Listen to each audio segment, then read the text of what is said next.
Let's finish up on this topic because it's the most important. You want to go back to split screen? Yeah, and the mainstream has been now reporting the last 3 days on the Earth's magnetic poles.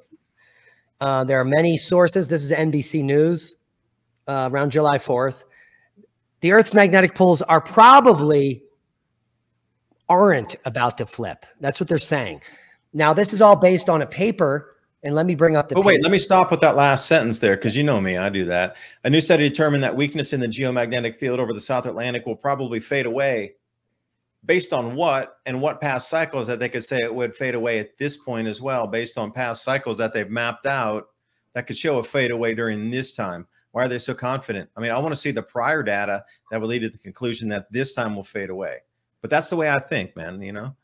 Well, I'll show you the data, and it's coming from a paper that's coming out. Let me see if I can pull this up. Yes, it's... There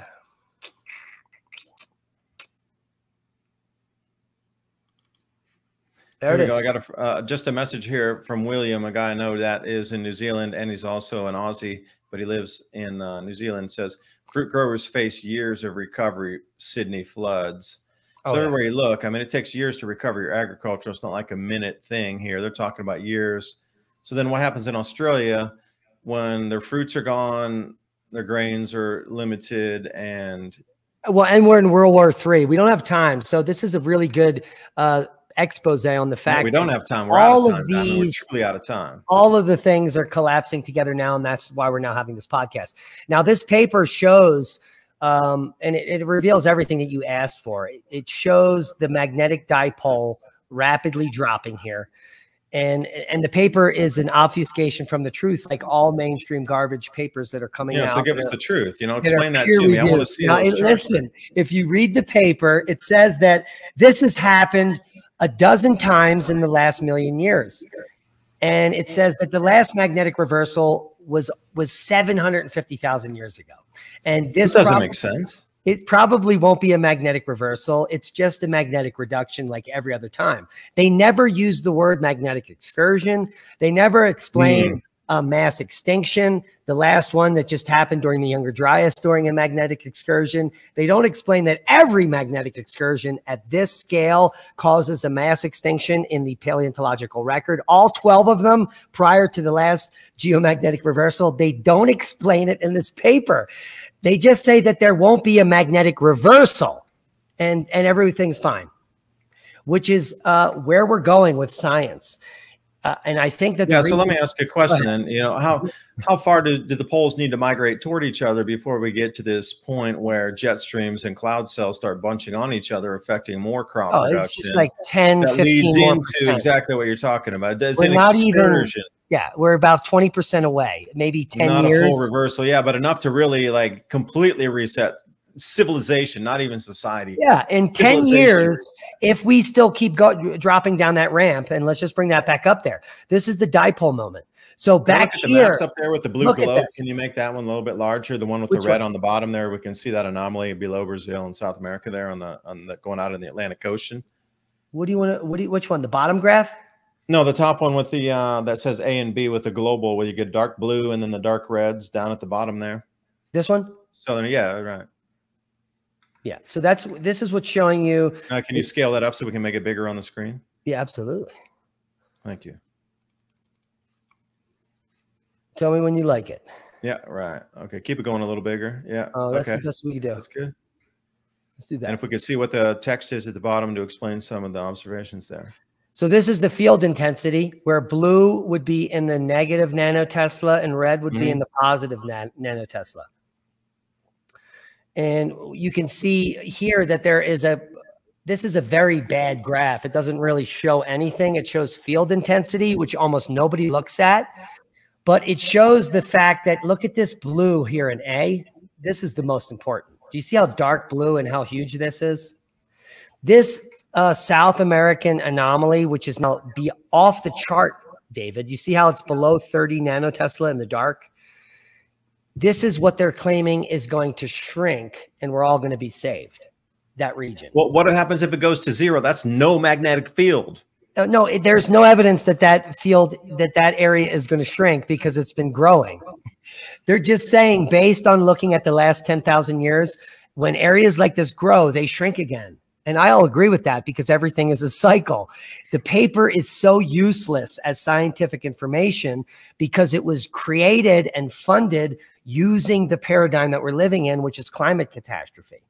And they're saying that, oh, no, you're all safe. Tax CO2. The magnetic field is fine. It always does this. The thing the paper left out was that when it does this, there are huge problems in the biosphere and on the planet, including, but not limited to, every time this field varies this much, the sea level rises and falls 400 feet. And that's something they left out in the paper, which is pretty mind-blowing. And also there's a mass extinction of 65% of land mammals during the last one. They left that out. Yeah, and the cosmic ray increases too. Yes. You know, when I was talking, you know, you and I both talked with Robert Felix when you arranged LeakCon back in back in the day before the vid, that we used to be able to travel the planet freely. Remember at LeakCon, you and I both talked to him, and he was so well versed on how those things are coming in on precise timelines of things just pop out of the new woodwork, and there's massive cosmic ray bombardment because of magnetic field depletion, and suddenly new species, the very next generation born, is a new species from the prior. You know, are we into one of these now? Is this why they're trying to get everybody to at least conceive of all these different variants of what a human being could be? Because perhaps in the magnetic reversal, a new one will pop out as such, and it could be quantified using today's wordage. Yeah, but we banged Neanderthals back in the day, and Denisovians. Well, they banged you. Or whatever. Us and them, man. That was a serious thing. Did you ever read that book, Us and Them? Yeah, so cross species has been going on forever. What's more importantly is that the actual good scientists that are in my field of paleontology and geology and paleoclimatology are now publishing papers that are showing and demonstrating using real science, observational science, where they're looking at species. They have demonstrated up to 5 instantaneous speciation accounts within 100 years of our modern times. And this is exactly what happens during these magnetic excursions. When you get into these unique environments, I want the public to think about mass extinctions less as being deadly, as being more opportunistic.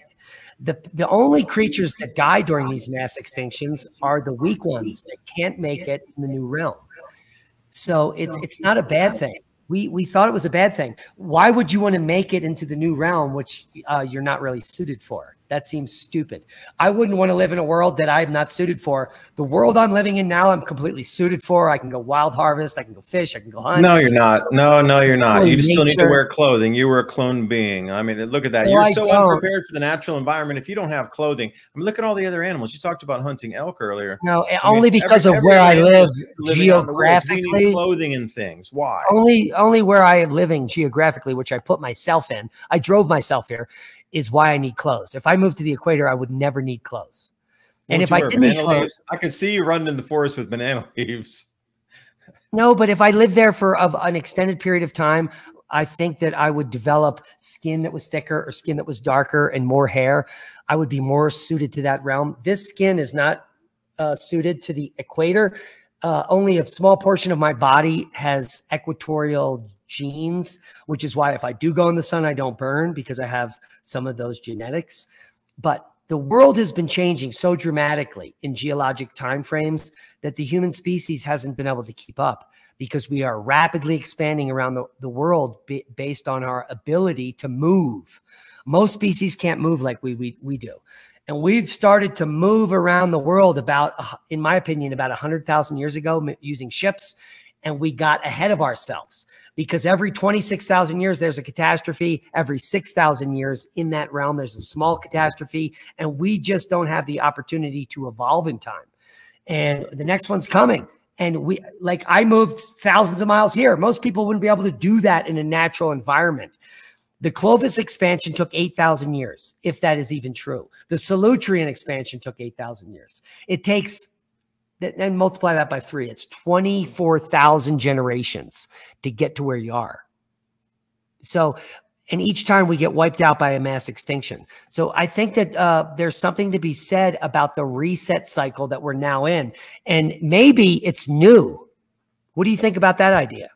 That this is a new cycle, maybe in the last 4 million years, that has afflicted our planet? It depends if you think that the descent into a cooler step down for the glaciation, this cycle will be cooler than the last glaciation. Are we heading into like a super glaciation cycle? Because it seems since the last 400,000 years that this one is going to step a little cooler in this 500,000th or half a millionth year. But it seems a lot of these cycles are on 4 or 5 sets of 5. Like this grand solar minimum, going back 5 of those brings you back 2,000 years prior. But then there's also talk of, you know, heavier, more powerful glaciation cycles. I think it's a bad term to say snowball Earth, but you know, a level above what the normal glaciation would be in terms of cooling. Now, what that would entail from the decreased power input off of Birkeland current into our star and why that happens every 500,000 years, that's a completely different discussion.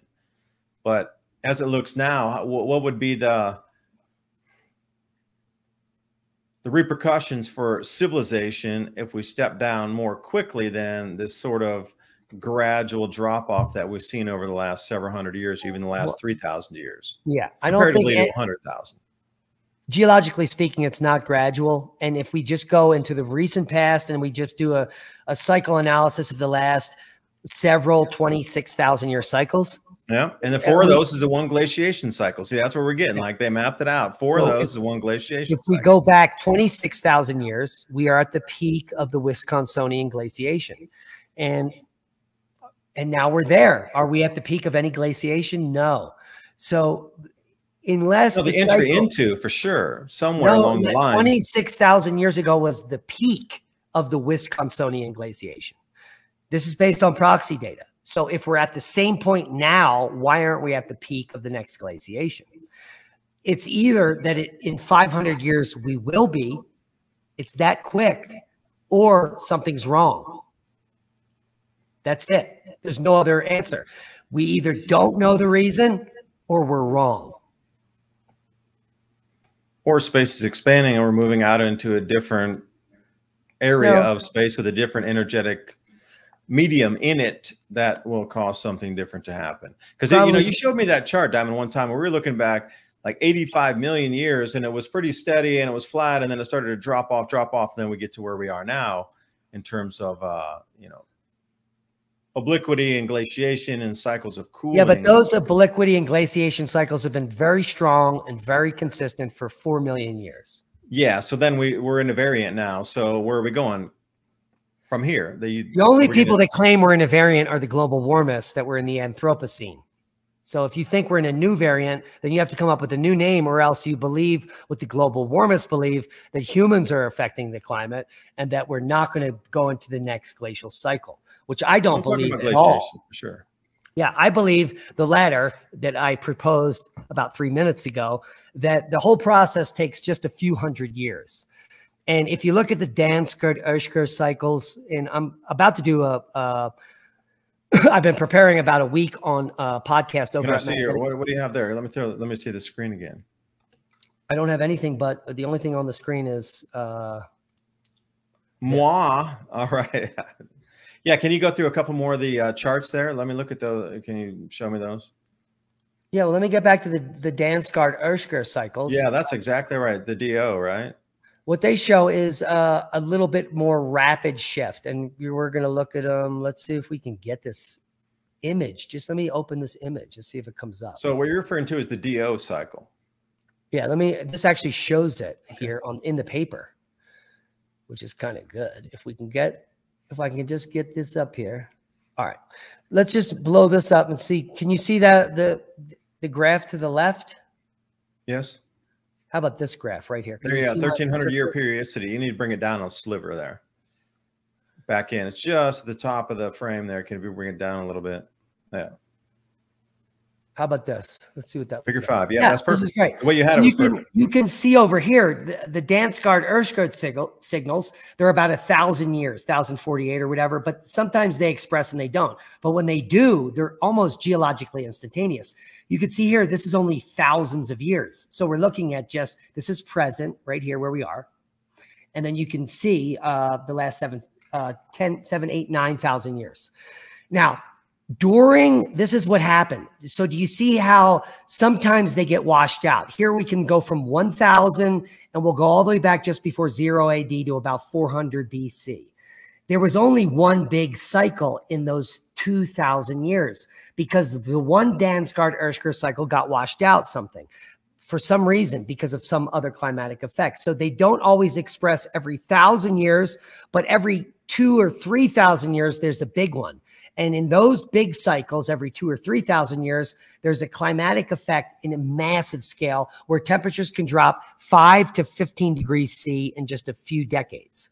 And we are— Oh, that'd be catastrophic. Even year number 2 would be catastrophic. Right. But this is a lot of papers that I read in the last 2 decades have been supporting the idea that during the Dalton minimum, we were supposed to go into a Dansgaard Erskine cycle, but it got shut down. And sure enough, on the graph, there's no activity during that time.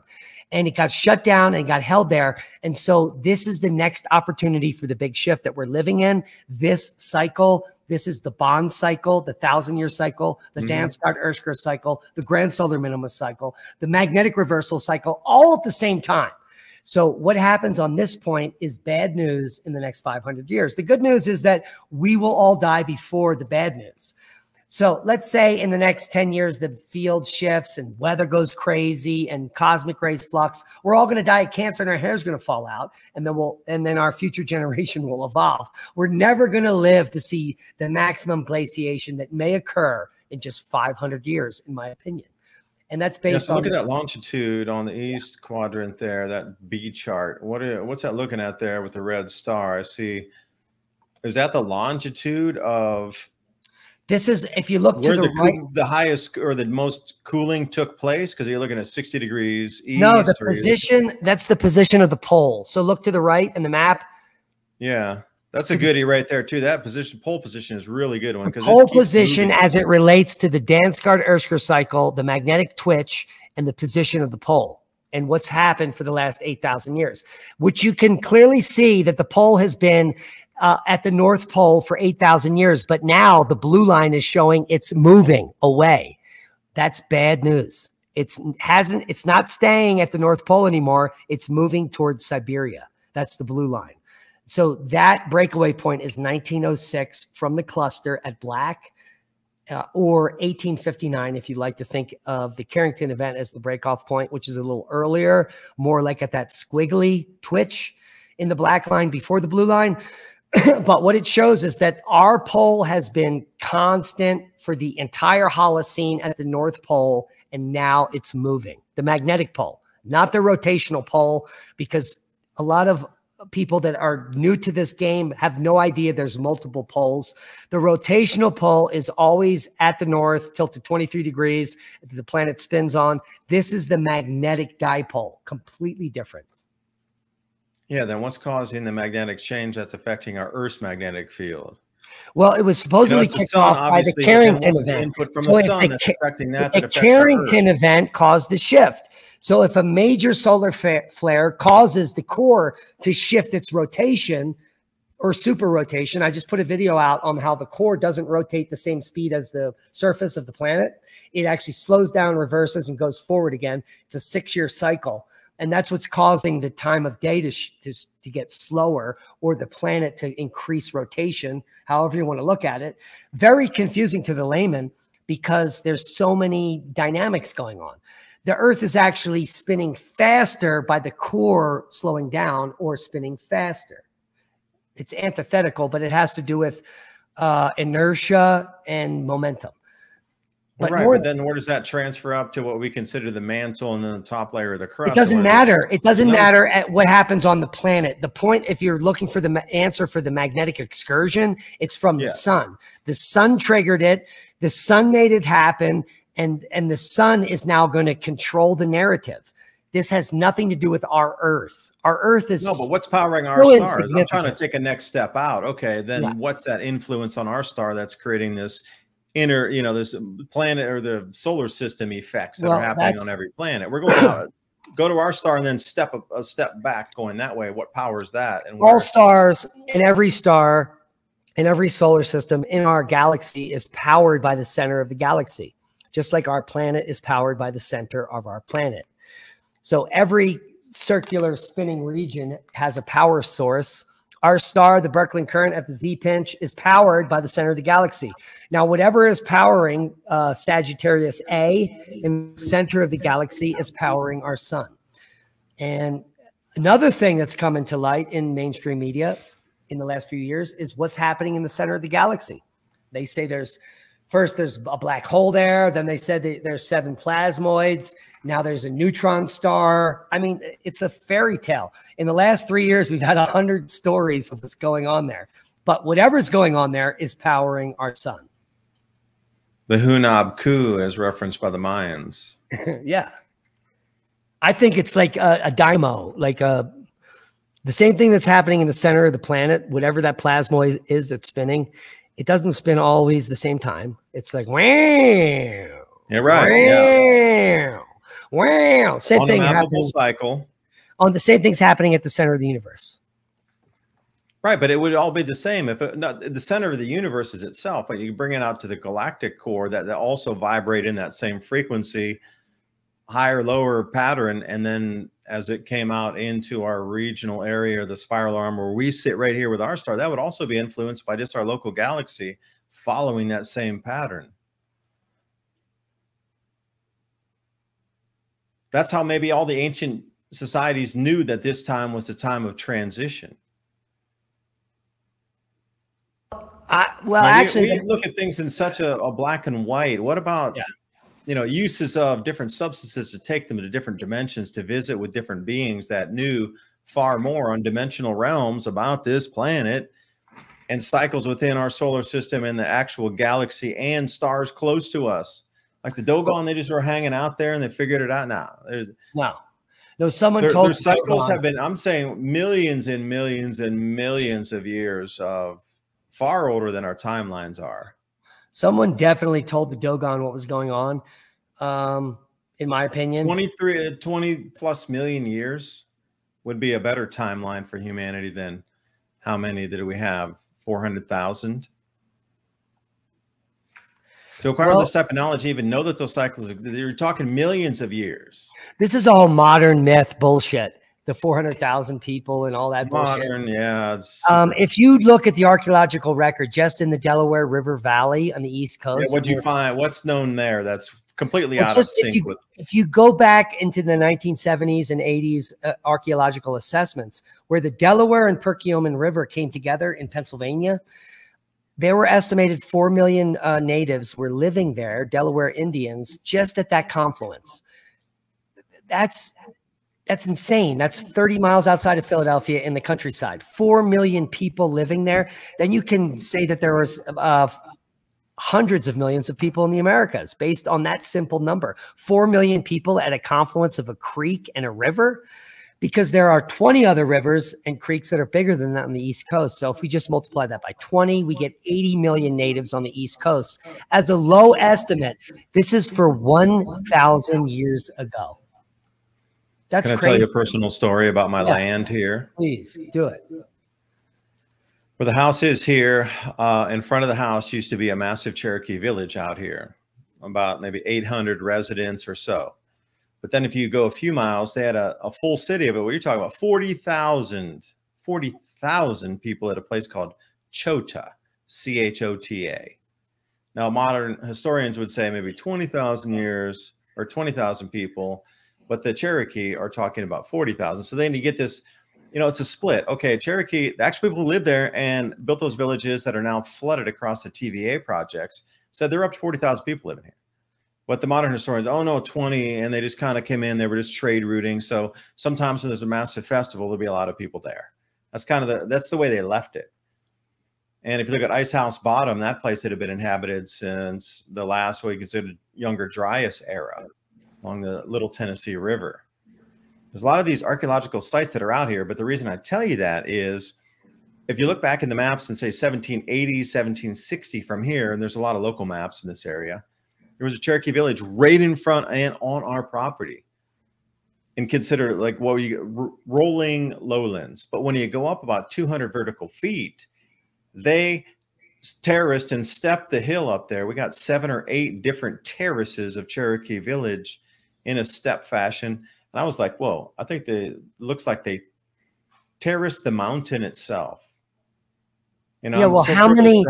I'm so privileged to be able to protect this place and have it and try to improve it and take a look back in history, because I need some ground penetrating radar to get into this thing. Something you can pull behind you. It's pretty easy to rent.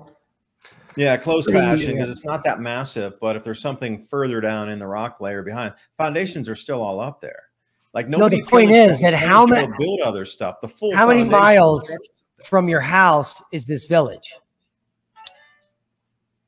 You mean the one with the terraces on the hillside going up the mountain? About 200 vertical feet behind my house here. So it's right at the house. No, the one with 40,000 people. How far is that? 6 or 8 miles. All right. So then if you went 6 or 8 miles, guess what? You'd find 40,000 more people. And if you went 6 or 8 miles, you'd find 20,000 more. And if you went 6 or 8 miles, you'd find 10,000 more. And if you went 6 or 8 here miles, and like, you know, several so if you go on every river and stream in America and do that calculation, you have hundreds of millions of people that were all either wiped out or wiped out. There's no other story. And the thing I noticed here is how much history was purposely disappeared out of here.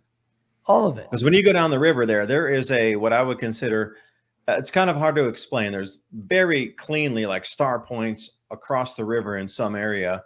That was what is the Fort Loudon area. It was a star fort on the river that was far, far, far. I mean, literally so many times larger that if you look back into the old maps, parts of the river were diamond shaped inside there, going out further. So when you look at the pastures now, the way they'd cut it down, and, you know, to go into some of these areas like Ice House Bottom, and I'm really so irked at the archaeological establishment. You slapped us in the face. What a disgrace that you did to that Ice House Bottom site.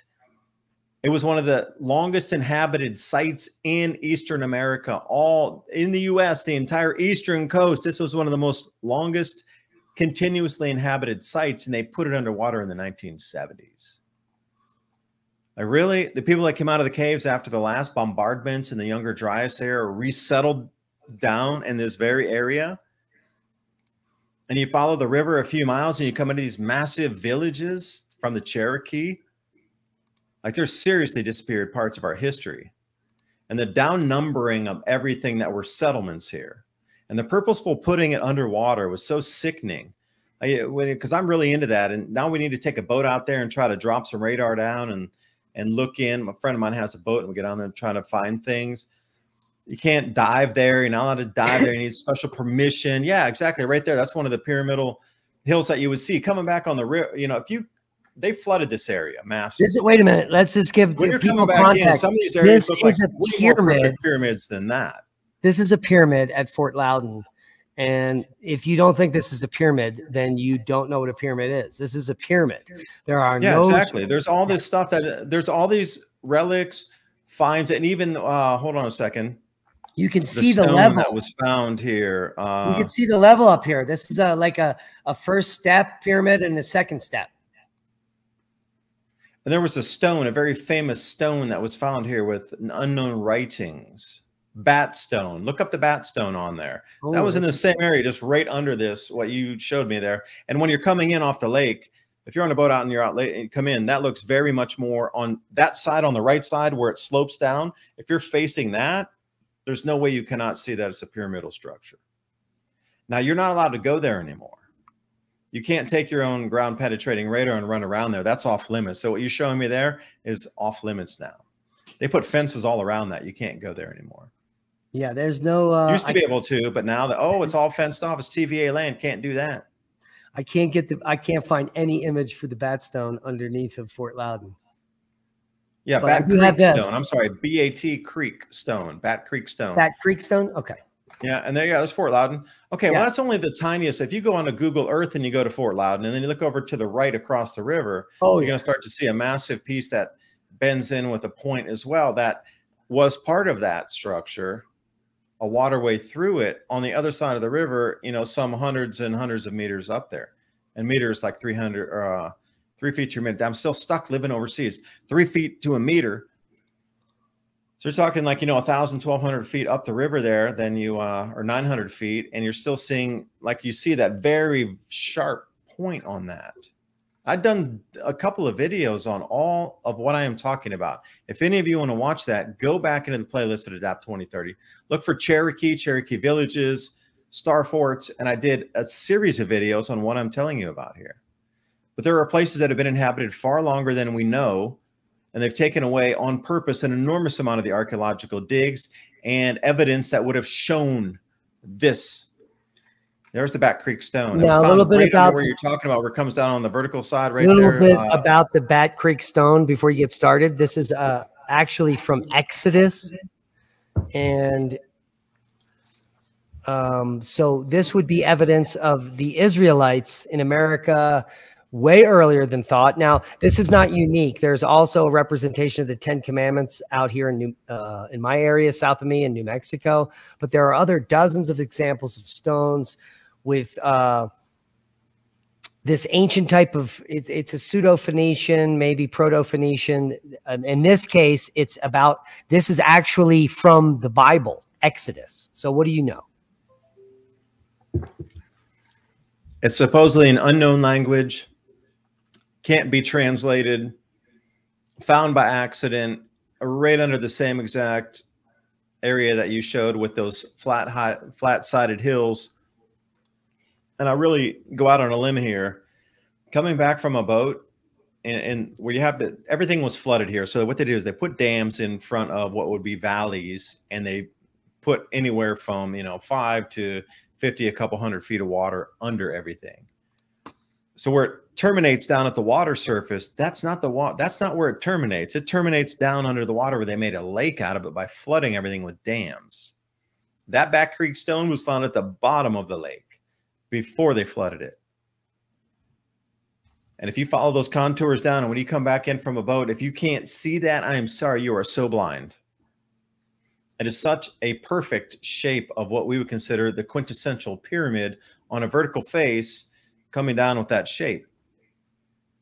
Oh, right here in East Tennessee. You know, what else is out there? Because I've mapped out a couple of the, you know, plasma geology arcing formations that come out with discharge and area wind patterns. They get that also triangular patterns blasting off of mountains.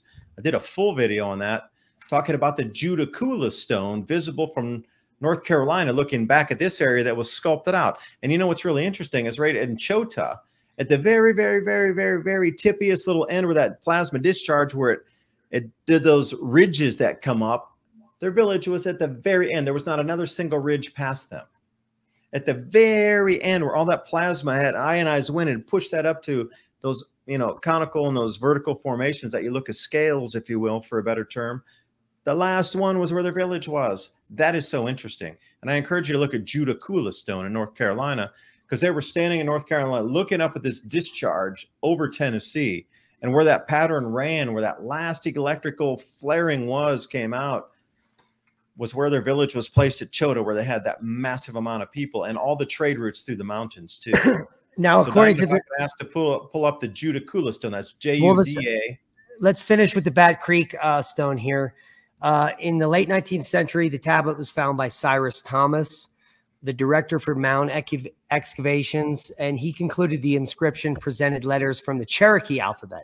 But that was contested a century later in the 1970s, when a scholar near Eastern cultures and ancient languages, Cyrus H. Gordon, re-examined the tablet and said that the inscriptions were Proto-Hebrew, which is what I purported, from the 1st or 2nd century.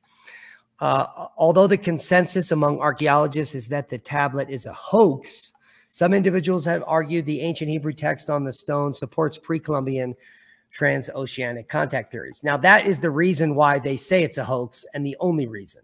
because it goes against the narrative. And a lot of people, you should know that all these hoax stones. Now, if this was actually found in an excavation and you were to do like geologic analysis of the weathering, you would be able to conclude that this stone is probably 1,000 or 1,500 years old, in my opinion, especially with the patina and the way it looks. If it was actually underground, you could actually do an analysis of it, but they don't do it. They just, it's like dogmatic. They're like, oh no, there was nobody here. It can't be that. It's fake. I mean, it's so sickening how science is done. Yeah, the Judicula stone was another one that's in this same area, just a couple hundred miles from here. Yeah, it shows all the plasma displays and plasma petroglyphs on that one too, that people had witnessed in the skies from North Carolina, looking west over what was considered East Tennessee. And when you look at where all these ridges are sculpted around here, you'll see that there was definitely a plasma discharge that was witnessed some hundreds of miles away, high in the sky. Probably 100 miles. Imagine the ionosphere lighting up from, like, say, 100 miles above the atmosphere to, say, 300 miles above the atmosphere, and that whole thing playing out. Well, they put it on a stone called the Judicula stone. Now, that stone is thousands of years older than that piece of slate we were just looking at, so they're completely unrelated. There is no Proto-Hebrew or any language on the Judicula. No, this is just straight up petroglyphs. I'm going to say Younger Dryas era. Or yeah, it's Younger Dryas. Bit closer in. I did several podcasts on the Judicula rock. The problem is that it's been familiar with it. Yeah, exactly. It's so defaced and vandalized that people can't even go look at it. There's almost no relief on it. It's almost a non sequitur, non-visit. There's been swastikas painted on it. From this original depiction is from, I think, the 1930s. You need that back in history. But look at all the plasma petroglyphs that you and Rex. And they're all on here. It's all ransom run around, and you're always looking in the caverns. You're always looking around in the canyons, and you get such special access to where you're going because people understand that you understand their culture. I mean, look at the one at that middle left up there. That is just a classic plasma petroglyph there of glowing right there on the left side in the middle. I mean, you and Rex and Ransom, how many places have you been visited or been invited to that is completely off access to the public? I mean, you've been in so many dozens of places. You're in your own league of understanding what they and their cultures understood, what these iconography and representations on canyon walls mean. You're meeting in the middle with modern explanation through astrophysics or whatnot, plasma physics, to understand and explain what their ancient forefathers had put on these rocks as a warning to the rest of us up here.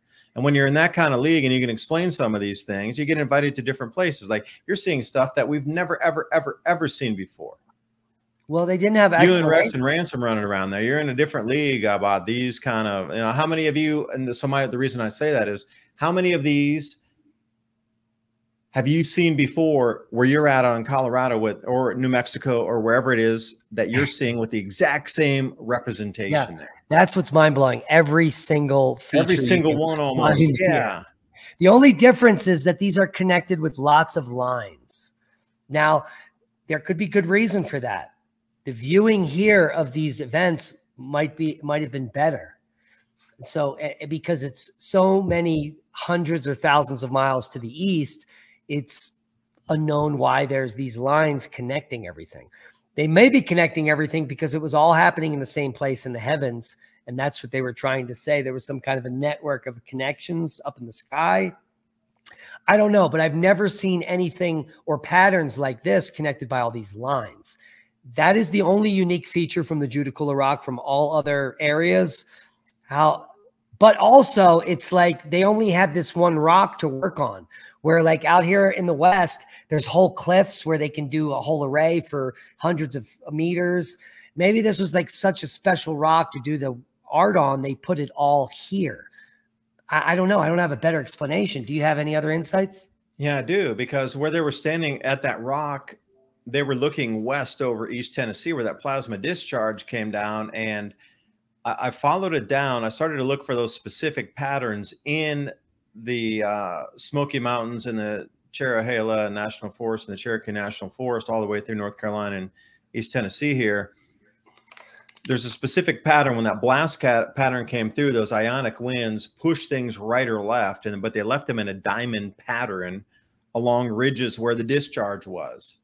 So you can follow that where the heaviest, and you can actually see a round like formation where that actual bolt hit and then it went out. And the way the winds pushed up around, you can follow it all the way down to, and what I say the most quirkiest thing is, the finding out of the video I did is that last literally feet of discharge from that blast that the Judicula stone had witnessed and marked in history for us, where that discharge last was where the Cherokee villages started. Interesting. Very, very interesting, the connection. Now, they date the Judicula rock to 2,000 to 3,000 BC.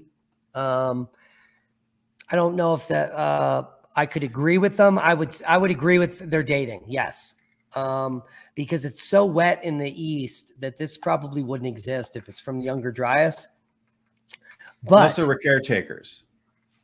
Yeah, because I noticed the same thing when we go. Let's say they're off. Now, I'm just going to give them the benefit of the doubt, and if they're off 1,000 years, and it could be 4,000 BC, it could be 6,000 years old. And there is another cosmic catastrophe in Noah's flood that happened at that time. Yeah, because this was a direct reflection of a catastrophe cosmically. Because if you're seeing this in the skies, there's no food production.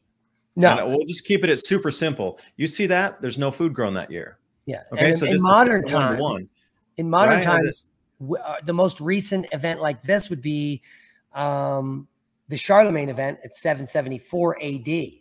Which I believe a lot of Native Americans, a lot of the plasma petroglyphs out west here are showing that, because they're just individual depictions of a plasma petroglyph, maybe a smaller event. This event is much larger, clearly, because of, I mean, the whole rock, there's no humans, there's no animals, there's no hunting scenes. This is all unexplainable petroglyphs 50 years ago, which we now have an explanation for, period.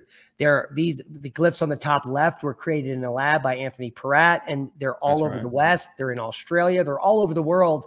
So we now know that these are not accidental scribblings from teenagers doing graffiti. This is something people all over the world saw, and this is a very significant rock. I think one of the most significant, this might be the Rosetta Stone of plasma petroglyphs, in my opinion. So it shows that these events are inbound more frequently than we're given or told by science. And to cover up that much history, though, you have to think about that. How much history was covered up so we don't know about this in our average school book? I mean, they might show you something on Chaco canyons, and you might see something under the cliffs with the mesas and things in the average school book. But this type of, you have to really search for that. Yeah, I wonder if there were caretakers after the original carvings were made, because I do a little spelunking with some friends here, and we look for that stuff. And when you're in the caves, the furthest you can ever go back is like 100 years. There's no way. So if you're looking at what we consider like a French cave painting 21,000 years ago in Tennessee, that is impossible. There's so much leakage through with the humidity in the caves, and that it grows every year. Like you're talking about patina, but we're talking thousands of years patina.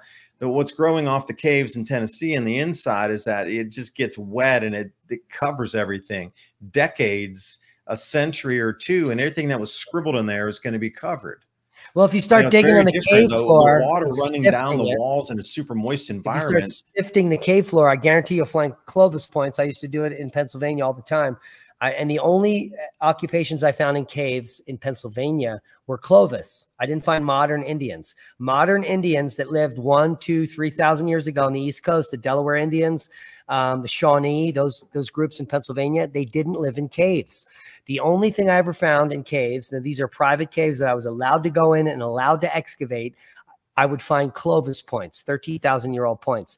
Now, for some reason, only the Clovis people needed to go into caves 13,000 years ago to survive. They were actually caching their points. This is where they stored the stuff. So they must have been this really mobile group where they moving around. You find a cave, you make 100 points, you store them in there with shafts, and then you keep it moving in case the next group comes and finds the cave.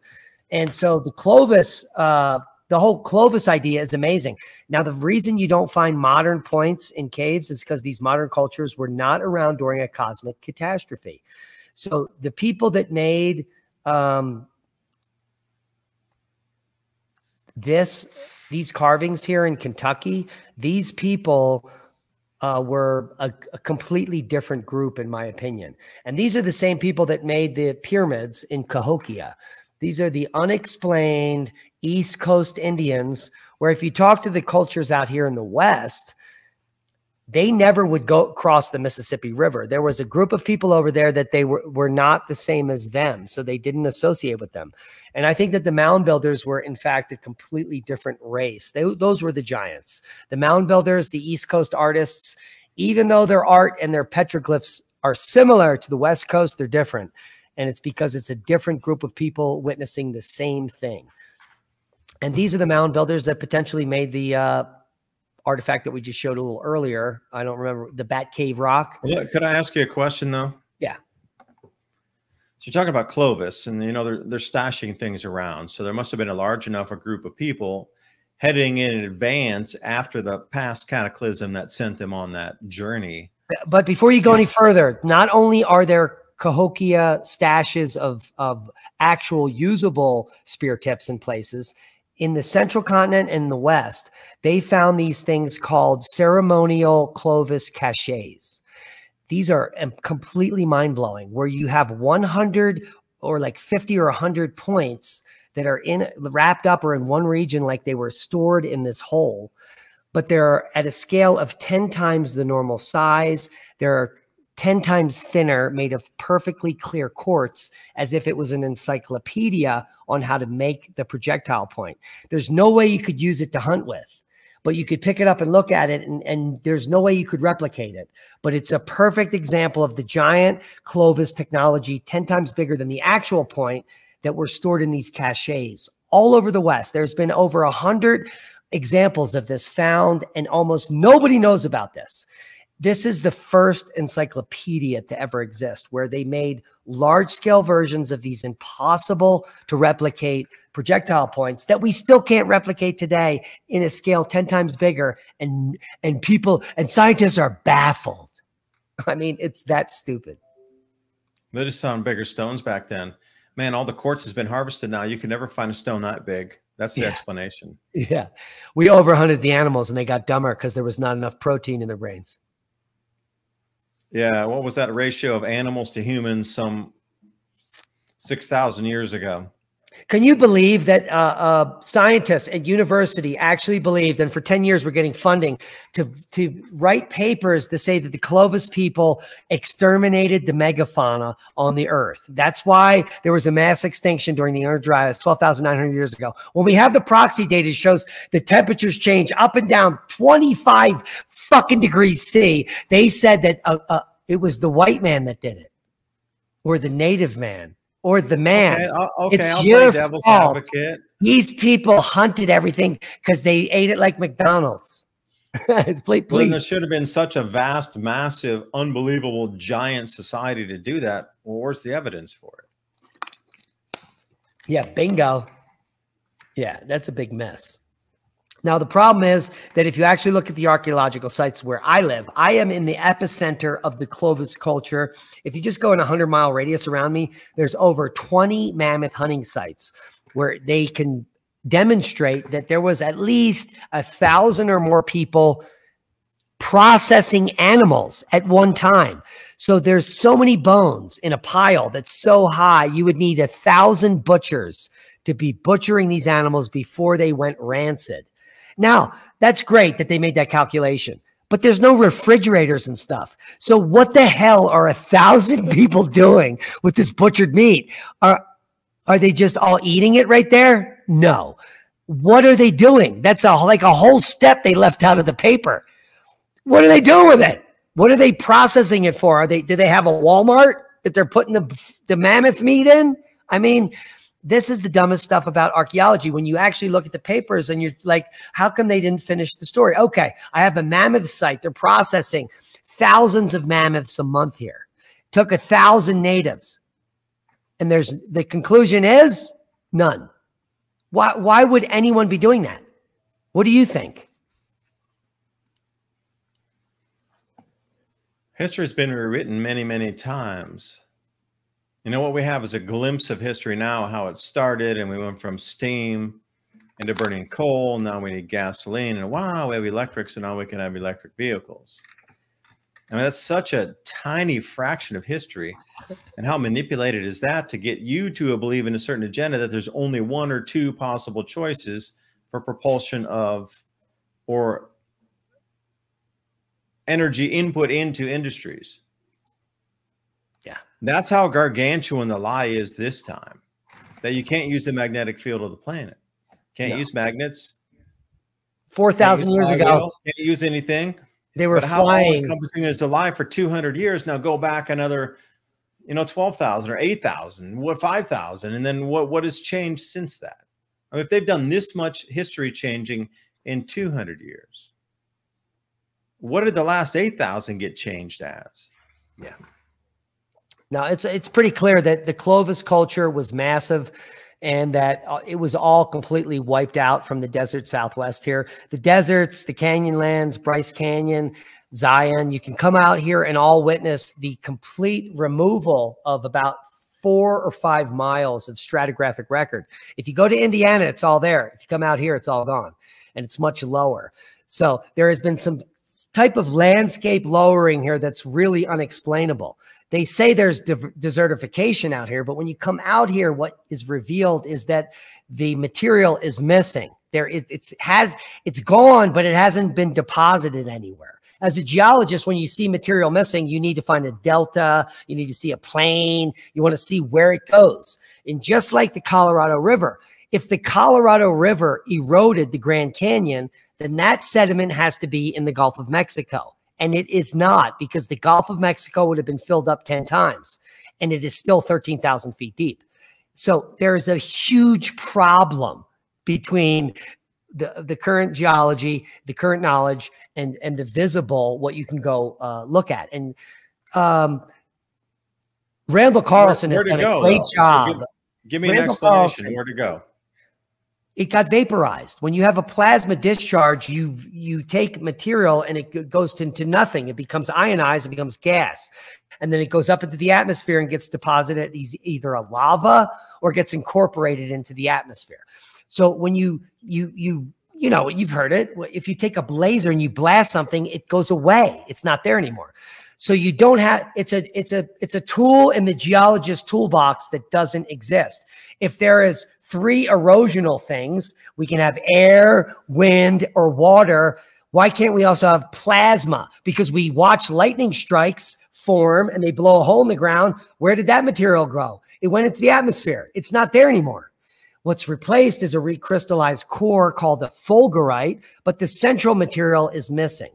And if you literally took a lightning strike and amplified it to about 5 miles wide and just hit the earth with it from the ionosphere and let it sit there for about an hour, it would literally vaporize cubic miles of rock in that time frame.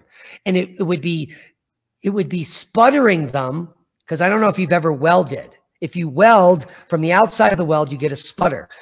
But from the center of the weld is the vaporizing of the actual material into gas. So some of the hard material that you're welding vaporizes into the atmosphere. Some of it sputters off into detritus.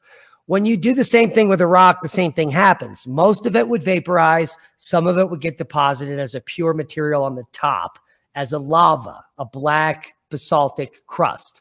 And if you go over the desert Southwest, all the mesas are capped with black basaltic lava crusts, which is preventing them from eroding. Which explains all the landforms out here that are unlike anywhere else in the world, because this is the only place that was hit by immense field of ionospheric lightning that literally ionized the landscape. It didn't get deposited anywhere else.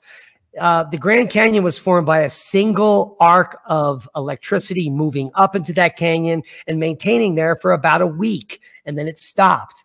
And then all that material was vaporized and deposited on the top as a basaltic lava cap, which is protecting the Grand Canyon as we know it and keeping it pristine for the last, let's say, 12, 13,000 years. It's a new feature. All the features. Can I get a selfie? Yeah, do it. Right on, man. Right on the Grand Canyon. So then what was the input to allow a plasma discharge for weeks, minutes, months, whatever it would be. Like Well, something changed to allow that well, contact or that electrical discharging pattern. People have Something been changed in our solar system to allow that Yeah, set it's of events to even be in the allow it to happen. Yeah, it's the Where weakening was of the that magnetic field. It's that simple. magnetic A field lot of again? Damn, people, we come back to it every single time. all these people are watching the Schumann resonance. The Schumann resonance has nothing to do with your human consciousness or your body or your soul. Nothing. There's no connection. Your soul is connected maybe to the Schumann resonance, but it's connected to the entire resonance of the universe. The Schumann resonance, please research every single paper on it. All it is showing is the amount of ionospheric lightning happening on Earth. So when it increases, we have more reaction in the ionosphere, more ionospheric lightning. So as Schumann goes up, more ionospheric lightning. So what you can conclude if you watch the sun and you're a solar scientist is simple.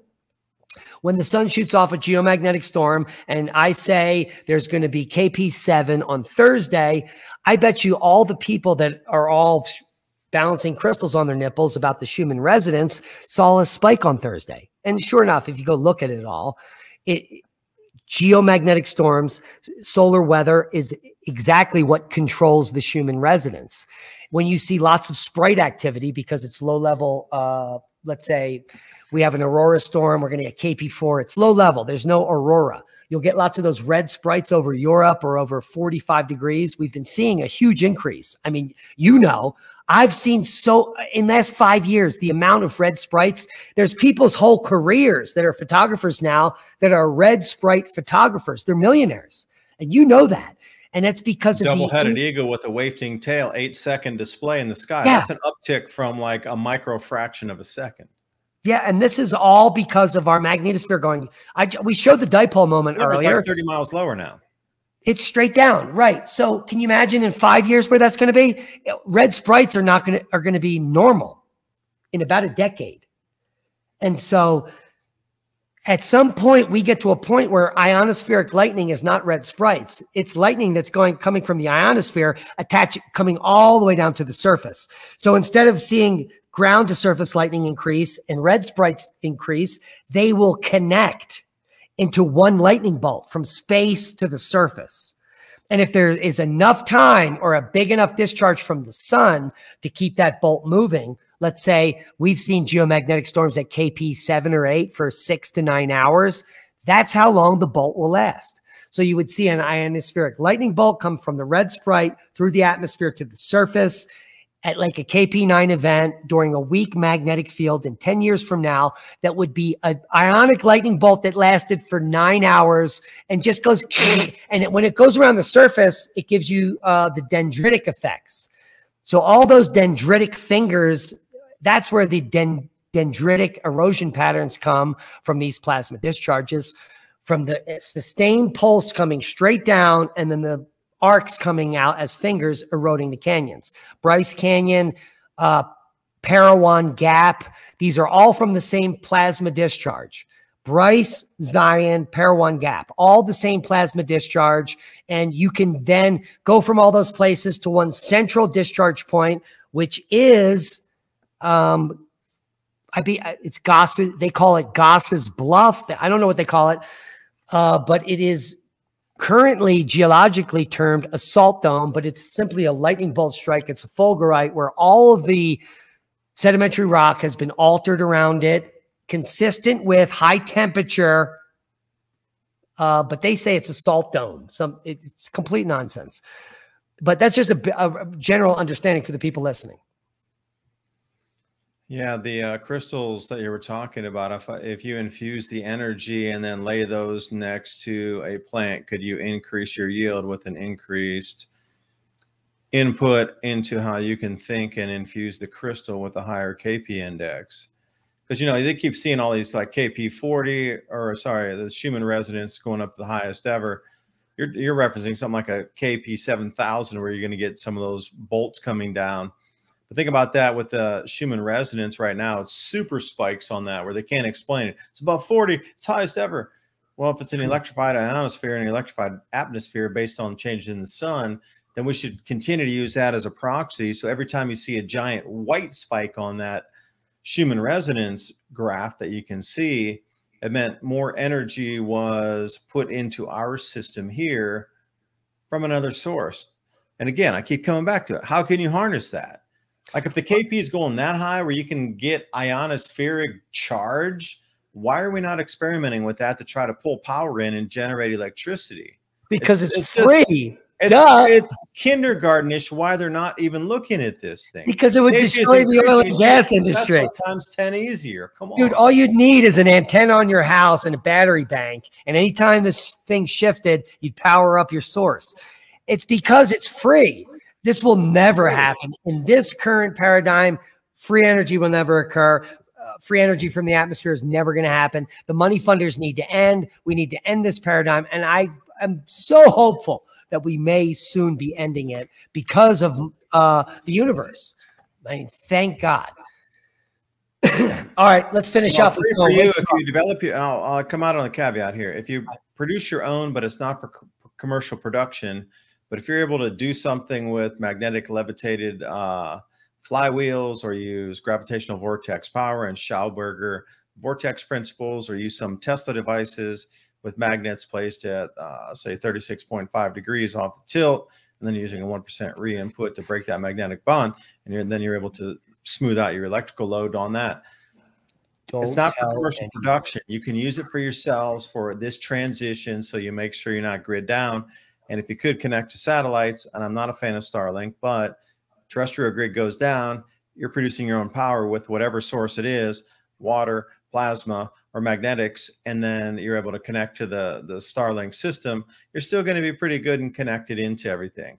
You could become a central bank by processing other people's crypto transactions. I know everybody's down on crypto now, but it is the future, and they're moving to that system. So you think that this downtrend, the IMF just said that all central banks in the world can hold 1% in Bitcoin. Like, are you kidding me? The price drops from 60,000 to 18, 17,000. And then IMF says, everybody, all central banks buy. Like that wasn't a purposeful thing. Like, come on, there's so many things that you can intertwine moving forward. But look, please get your food preps ready. It's about time. We're literally out of time right now. Yeah. If you're smart and you bought silver, when I said to buy silver, it was $13, then you doubled back up the truck, man. You doubled your money. Silver's going back down to 13. It's going to go to 1250, by the way, this year. And gold will probably go near 1250 once it goes below 1750. But then it's all going to come back. And crypto has a twofold, in my opinion. We could either be at the bottom because of that announcement, or it could go lower. Bitcoin could go as low as almost 13.5, but it will only bottom this year. And so it's either going to bottom now or it is the bottom. So please don't invest your life savings right now, because it'll go up and it's going to come back down again before it goes on the run. It's not going on the run yet. It's going to come back down again. You can make a little money now. It might pop, like you said, because some institutions, like I told my partner, I said, or anyone, once it hit 22 is a buy, even if it goes to 12. If you buy Bitcoin below 22, that's a buy point. And I told people to do it, and a lot of them bought it, and they were like, oh my God, it went to 19. I'm like, you're okay. This is not a 1 week investment. I'm talking 2-3 years, and you'll quintuple your money. And so this is a good time to buy. I think it'll go lower. What do you like the 13.5 that I threw out there? Not much on the numbers. I'm looking into the future as we in September in the United States are about to be financially devastated. Now, here's the thing. We're going to go in two trajectories here. They come into the contracts where they need to fulfill, and every single clearinghouse is getting fined by the day because they can't close their contracts because they don't have the physical to deliver to the now 15% of people in the world that want physical delivery holding onto their contract, when prior it was 1%. So the clearinghouse needs to go out on the open market and buy all this and bring it back in and deliver it to all these people. They're getting fined by the day. But these clearinghouses are holding tens of thousands, hundreds of thousands of contracts. You know, by the day, you might get a, a $5,000 fine, $500 fine, but then multiply that by tens of thousands, hundreds of thousands per day. So they're going to have to stop the financial system as we understand it, because it'll take down too many clearinghouses, which are arms of major banks and the farmers themselves. And we switch into a new financial system. They're going to try to bring us into this. This is the whole point of it, is to try to switch the financial systems. which when Diamond and I were talking, he was trying to say, all right, what about this BRICS thing here? Well, as we move to a new financial system, the US is stuck in its old ways. It wants a non-transparent, non-decentralized, fully centralized central bank digital currency system that's not on a ledger where anybody can view it. Well, then you swing over to BRICS and they're talking about every single one of their members will not only have the resources and commodities to back it physically, plus gold, plus silver, plus every commodity, nickel, vanadium, molybdenum, copper, everything, tin, doesn't matter. They're all going to have it because they got all their rare earths. And they're going to back everything and produce their own central bank digital currencies on a fully visible ledger. This is going to split the world in two. And we're talking September, like months from now. The financial landscapes are going to, like a 12.0 quake is going to happen. And you would understand the context that Diamond 10 is the high. You know, there's been larger. But this is going to be a quake since the Roman Empire. Why are you saying September? What's giving you that number? Yeah, but we're not going to get product from overseas unless we're using their financial system to buy it. And the US dollar being so hyperinflated already is just going to collapse into nothing unless we're using their payment medium to pay them. Why are you saying what's our exchange rate going to be to a US dollar to a new BRICS currency coming, say, October of 2022? Can you hear me? 150,000 to 1? Like, really, this is where we're going with hyperinflated prices. Why are you saying September? Because the contracts are due September 16th. These clearinghouses and farmers need to actually deliver physically whatever commodity of grain that's pledged on contract. And everybody on the street got the message. Get the physical, you can sell it for almost double the price the minute you take delivery. So they are so far into the stratosphere on the highest numbers ever pledged for delivery already. They're saying, all right, at least I'm going to be conservative, say 12%. I've heard higher numbers to 15%. Of everybody out there that holds a corn contract says, we want the physical corn this year. If you don't have a clue by September, because food prices are now double at this point. No, it's going far higher. And there's going to be a super spike as these clearinghouses and farmers bid it up to try to close their contracts. Right before then, by the end of the summer, all food will be double. Gas might be at $8 on average. So people are going to be bankrupt. They're going to be completely poor. They're going to have no savings. And it won't matter if anything goes to 20x. No one will be able to afford it anyway. So no, it does matter. Can I explain my reasoning? Yeah, here? Please. So as the clearinghouses and the farmers are bidding up the corn to get the physical delivery to close their contracts, so they're not fined every single day. This point in that month is when a lot of companies start to write their contracts to get delivery for, like, General Mills. Different products that are used in everything you see on your supermarket shelves. Those factories are going to close because they can't get the grains at the price to make a profit without raising your food prices 5, 6, 7x. And at that point, they're going to be a tumultuous market where nobody's to know, should we wait till the next day? Should we wait till the next day? It's up and down. Everybody doesn't know. It's a complete unknown. They're going to start shutting factories at this time. The amount of unemployment based on this food price spike is going to shutter probably 25% of the factories in America because they can't get the input for the food product on to get it outward. And they're not going to, when it jumps from, and so here's what I've been told. Now this sounds like woo-woo, and I'm going to leave it at the woo-woo. Take it for what it's worth. Some people I was on with the call are saying $56 soybean or $50 soybean when this super spike comes to try to close contracts, that they're going to bid it up that high. Now, that's how I was like, no, that's impossible. You know, we're sitting at $17 soybean now. Like, some of these prices have never, that's a 3x over the ever been impossibilities. And here's what they're calling for: possibility of the super spike, and it will only last for 3 to 5 business days. It's going to be one of the runs up. Everybody needs to bid in. Everybody needs to get closure. And it's going to run up so high because anybody will buy anything and bid anything to get it to close the contract. Well, I think it's going to collapse. And then it'll crash down. See, this is the important part, Diamond. It's going to crash as quickly.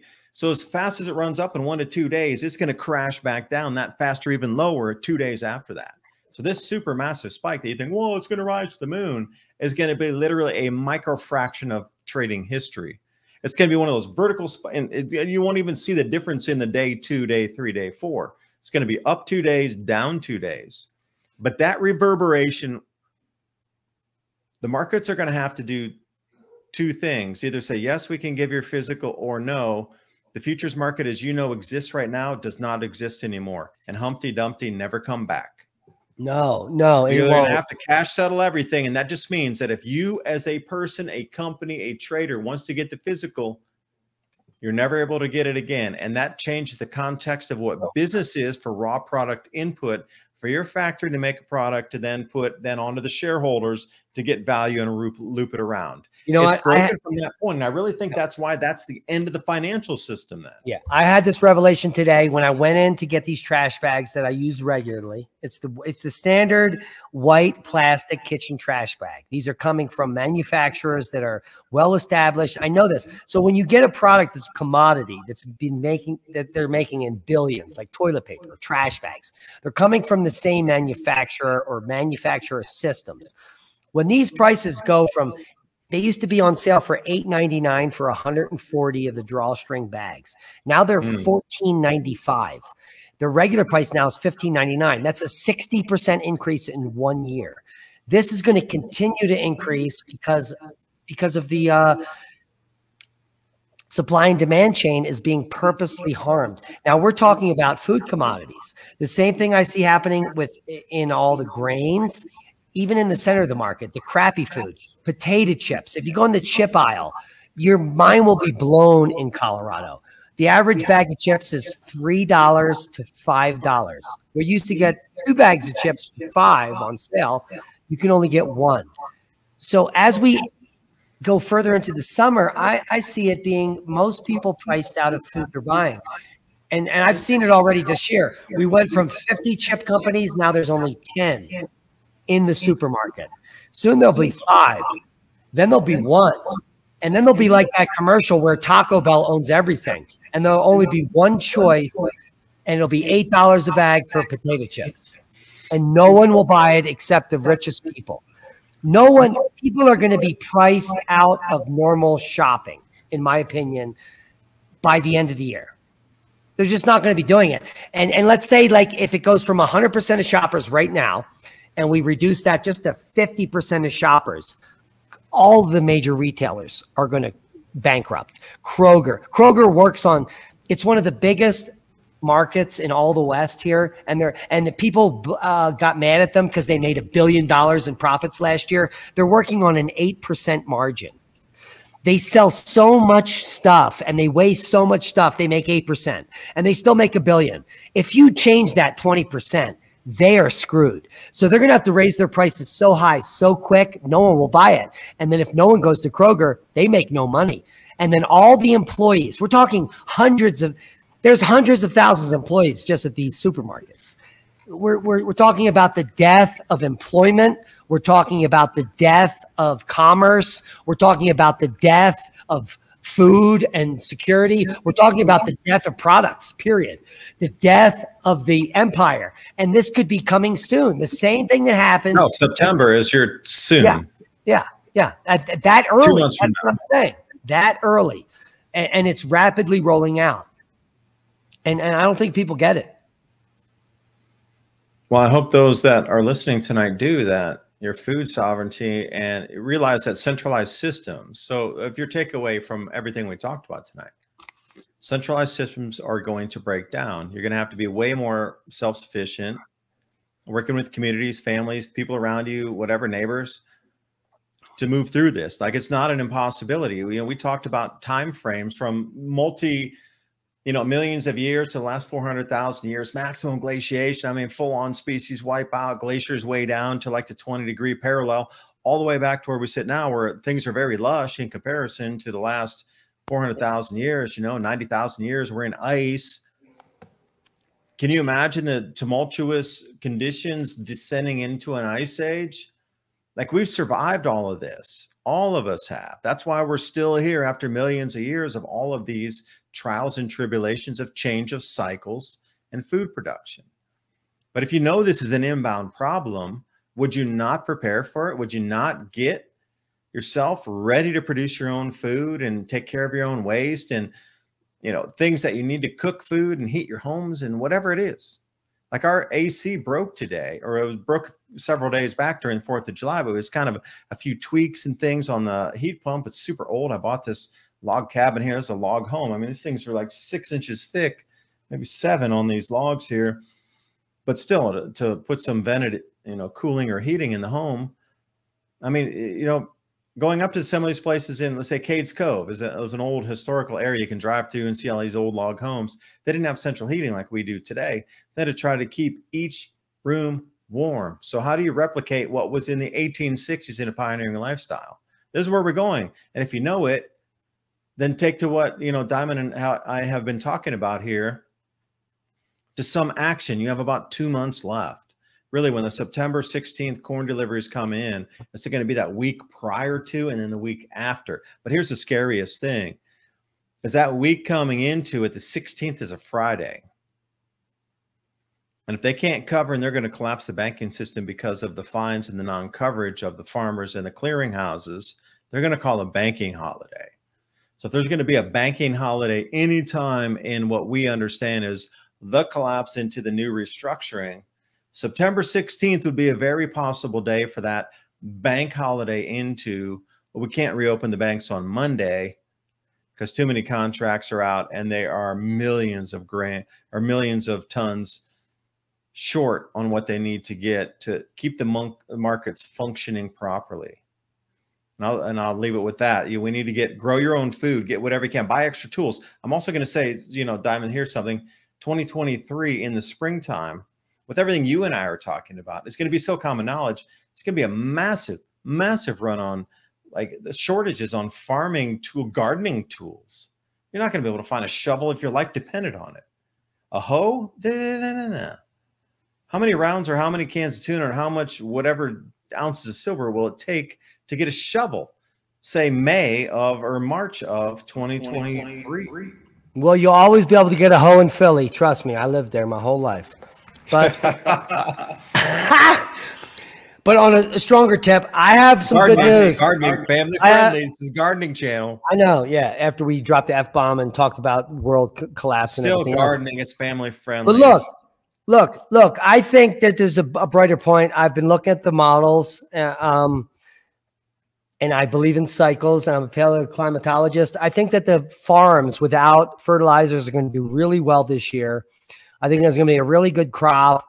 I think it'll hit about 80%. It's only going to be about 20% down, even without fertilizers, because of the rain forecast I see coming in for a lot of the regions. Some regions are going to be very poor, like southern Missouri is looking like they're going to be about 40% production. So we're going to get a definite hit, but it won't be a huge hit. But the whole point I want to bring up here is that it doesn't matter how bad it gets. The shift has been happening globally for about 2 years now, where they've implemented this plan during the and it started then, and they're sticking with it, even though that didn't really make it through and it didn't really stick. There's still some psychopaths that walk around and driving their cars with a mask on in my region. I know. And they're allowed to be mentally ill. That's fine. Mental illness is on the rise, and some are sicker than others. So we have to keep our distance from those types of people.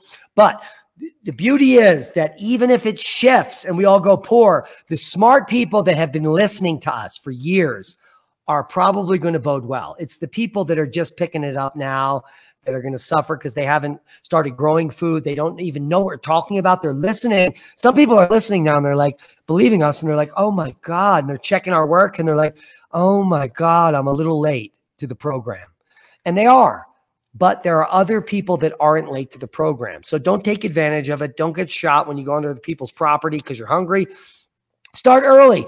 Create a system. Create a network. Get a group of people together that you can trust because like I say, trust is a big thing. It doesn't come easy.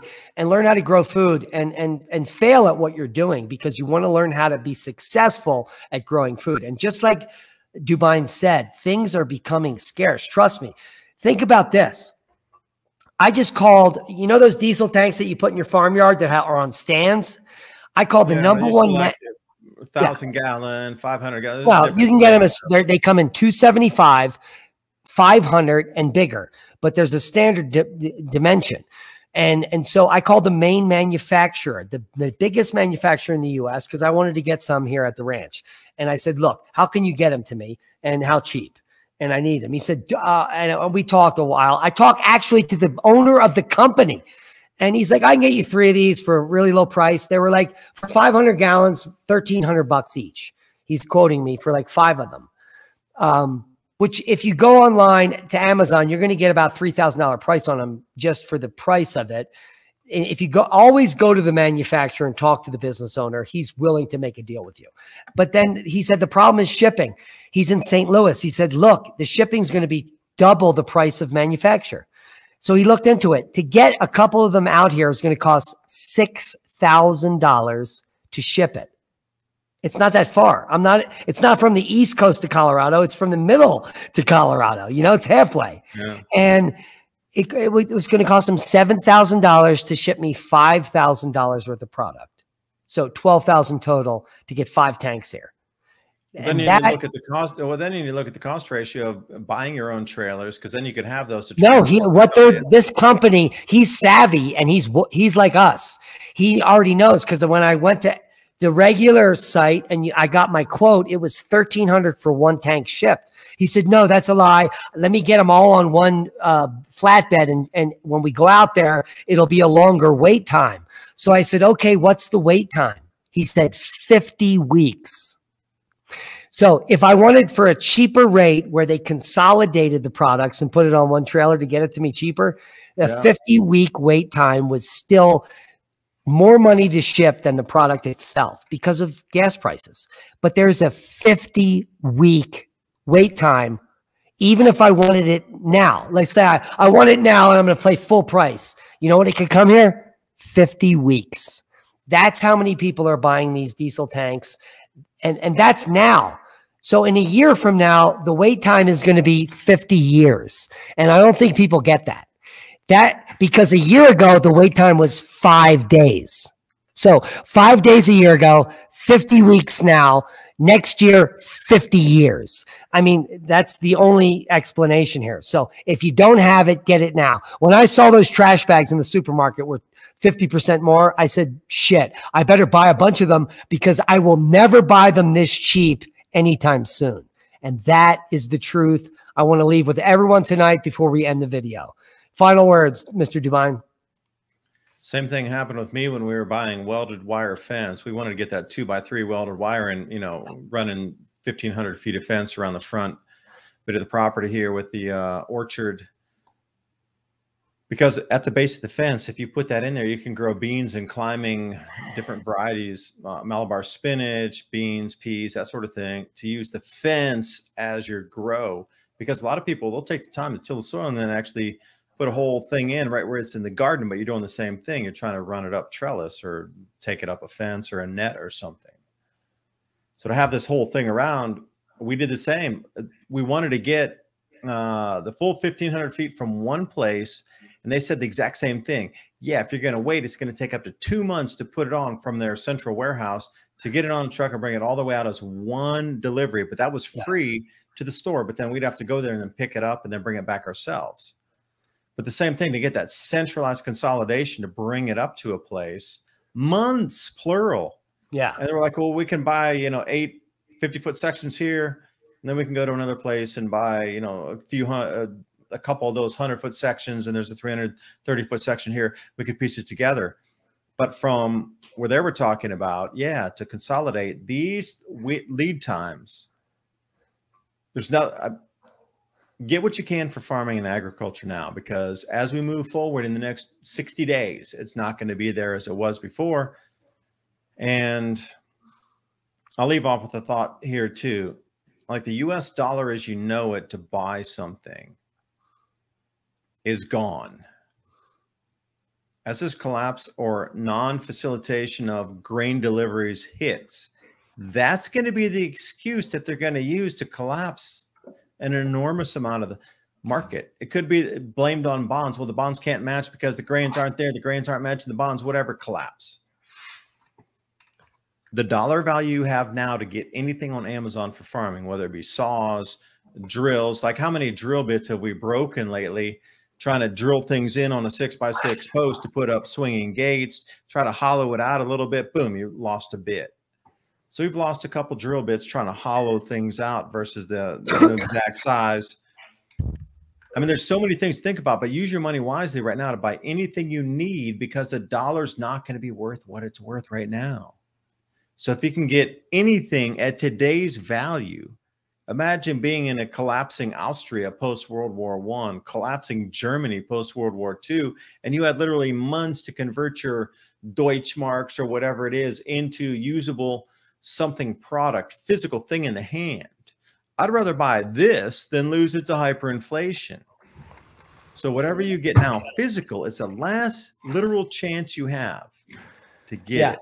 September forward, you're done. You don't get it anymore. One other shout out to go on to that is very important. These are whole house generators. Now, the major manufacturer of whole house generators is Generac, and they make conversion systems for natural gas, propane, diesel, and many other types of systems. But those are their top two or top three: propane, natural gas, and diesel. If you want a diesel whole house generator, which every prepper and preparedness person is going for, from 8 to 12 to 20 kilowatts from Generac or any other corporation that's making whole house generators, not backup generators. You can probably get a couple of those. These are actual ones that make the amount of energy you need. The wait time on those is 1 year. 1 year, which is too late. It's already in the U.S. In the U.S., I'll say caveat in the U.S. because the breakdown of our economy and the collapse of the currency, if you had the new BRICS dollars, you would be able to purchase that because they would consider that value versus deflating paper. Are you going to want to take Venezuelan dollars right now, or would you take U.S. dollar? We're talking about the exact same thing, like USA in hyperinflation versus a gold-backed currency outside the U.S.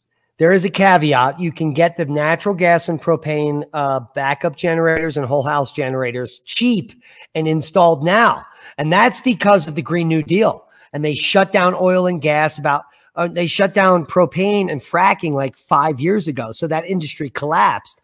So these systems are available now because propane is overpriced. So you can still get propane. And the reason I wanted to bring this up as we finish tonight's talk is because that if you're in the West, you can still readily get propane. If you have a preparedness mindset and you're a prepper and you're on a community or commune or something where you wanted enough energy to run for years, if the grid goes down, you can buy a 10,000 gallon tank. You can even lease it. It costs just a few $100s a year. It's a big tank. You'd have to hide it in the woods, but it will last forever. I mean, literally, if you use a little bit of stuff and you just have a stove and this and that, you could live for decades on a 10,000 gallon tank, and you could literally tuck it in the woods and hide it. And so these types of systems, whole house generators for propane, exist still and are available now. It's the diesel ones that are not available for over a year because preppers and preparedness-minded people that we know that biodiesel and other things like this, we could make our own. It's hard to make natural gas in any volume. You can use biodigesters and the technology I've been following for 20 years. You would need to make a biodigester the size of like Shea Stadium to make enough power for your house. It's completely unsustainable and stupid. So you spend $50,000 to make enough gas to cook one meal a day. Stupid fucking idea. And I think we should be using our poop to fertilize our food and not making negligible amounts of fart gas. We can take as much gas out of our ass with a tube as make a biodigester makes. So that's just my opinion there. Think about getting the 10,000 gallon tank if you're a prepper and hiding it in the woods, making a fence around it. That will last you 3 to 5 years if you're living less than 5 kilowatts a year, and you can heat your water, cook your food, and burn your friends if they're enemies. Let's finish this up. And DuByne, let's pick this up on solutions and the shift. And let's talk, let's say in 1 month, about talking about what are we going to do when it shifts?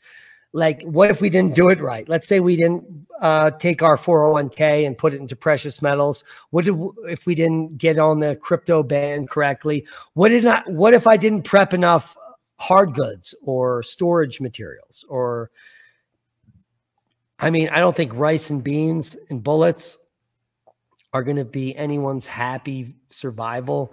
I think that you need to be growing good leafy greens, nutrient dense foods. I'm 52 years old and I can do like 150 push-ups and probably outperform most young men between the ages of 20 and 50 right now on any topic. People talk to me and say, "Oh my God, you're so out of breath on your video." And I'm like, look, I could outclimb any human on any mountain in the entire world that is my age or less, and you're all just frauds, because the majority of people have been living on these processed foods their entire life. For 12 years, I've been eating raw, natural foods. I don't know if you can even tell, my energy content is beyond belief. And You scare me. Yeah. I didn't take the jab. I never will. I constantly went to town every fucking day to be around as much people as possible to get me sick. And I never got sick. I might have coughed once, but that's because I smoke cigarettes and I do whatever I want, but I eat healthy and I exercise, and I'm ready to rock and roll in the future. DuByne, I know you have the same kind of protocol. You eat well, you're healthy. I know. Yeah. You don't smoke cigarettes, but you drink wine. I mean, you do stuff, but you're a healthy motherfucker. But I make my own moonshine too. Yeah. So give us some words of wisdom to close up tonight, because this is the longest video I've made in 5 years. And it must be because I like you. Well, that's a compliment. Thank you. I don't like many people. I know. I'm in that weird crew. But the thing that you were talking about, how would you protect yourself? Well, you're going to need something that you can grow food with, tools, but you're going to need the seed also. Yeah. But you're going to need the skill to know how to save seed. So you're going to have to go off and buy some of those books. Make sure they're hard copy, or if you have a downloadable where you can print it on demand and get somebody to do that cheaper, then you can get it on the Amazon price, for example. And then you're going to want to get some precious metals, some gold and silver, and some cash in the beginning, because I'm trying to reference back and try to get in my brain here about the year from hell when I was reading about this accounts in Bosnia. You know, those things collapsed just like we are now. They're all saying, "Oh, everything's gonna happen," and then you know, we're looking at the end of everything's hopeful, and then bam, it just collapses. So at that point, the amount of cash that was there, it was about a 2-week window after the peace talks had collapsed in Bosnia. People still were accepting cash, but then every bank ran out of cash. But back then there were really no ATMs. It was early 90s. So like ATMs, as you understand them, people had cash, but they didn't have cash. The cash ran out really quick from all the banks were closed within minutes after that. People couldn't access their funds. So those who had the actual physical money, paper in their hand, were able to trade it a lot. In the first few days, it still had the same value. But quickly, as people realized, this is going to be worth nothing. And then about day 7 or 8, the rate for using the cash started to diminish. So you get that full 3-day window if you have cash. So I'm going to suggest get low denomination notes, but have plenty of them so you could trade or barter, buy anything. Because when the stores close down, they're not going to be able to give you change. So if you can walk in with the closest change you can, paper bills. But the whole thing is on the switch on the physical coins. The coins are going to eventually usurp the paper value. Yeah. I love that. Get coins. Dude, I never thought about that. David DuByne is a genius. He just gave me a new idea. Who was it that bought $1 million worth of nickels? A billionaire bought millions of dollars worth of nickels and different low denomination coins, knowing that those would be revalued as the new dollars as we move through, because it actually has physical value. There's actually metal in it versus paper. That's not what's going to happen this time. Levels above it. That is not going to happen this time. But having $200 and $1 bills on hand to throw at people for shit in the very beginning, this is only dumb people. You just approach the dumbest people and say, here, and you just throw them a bunch of $1 bills and take their shit. Because in 3 days, the smart people know that money's not nothing. Money is not what you need. You need precious metals. You need valuable seeds. Tools. That's what I'm saying. Buy anything you can right now off of Amazon. Buy anything. Don't go to Amazon. Go to the thrift store. Buy every fucking tool in sight. Buy everything that's estate sales too. Might I mention estate grinders? Those aluminum grinders. Get every one of those aluminum grinders. Any tool. The steel from the 1940s and 50s and those old farm tools at somebody's house. I mean, I got like 15 or 20 tools for $100. I couldn't believe, like hoses, shovels, rakes, all these kind of things. Scythes, I got hedge trimmers.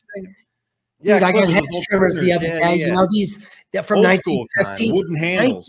I got like 3 1950 hedge trimmers, $2 each. They just came in. Wooden handles still work great. Sharpen them up.